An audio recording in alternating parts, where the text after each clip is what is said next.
मंदिर मस्जिद जहाँ भी गलियो सबसे तोरा मांग लियो गे, तोरा हम हंसलियो हरदम अपने भल कान लियो गे।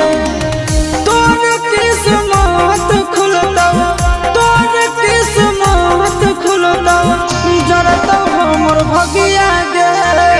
बसवे के डोलिया जानू बांस के अरथिया गे, बसवे के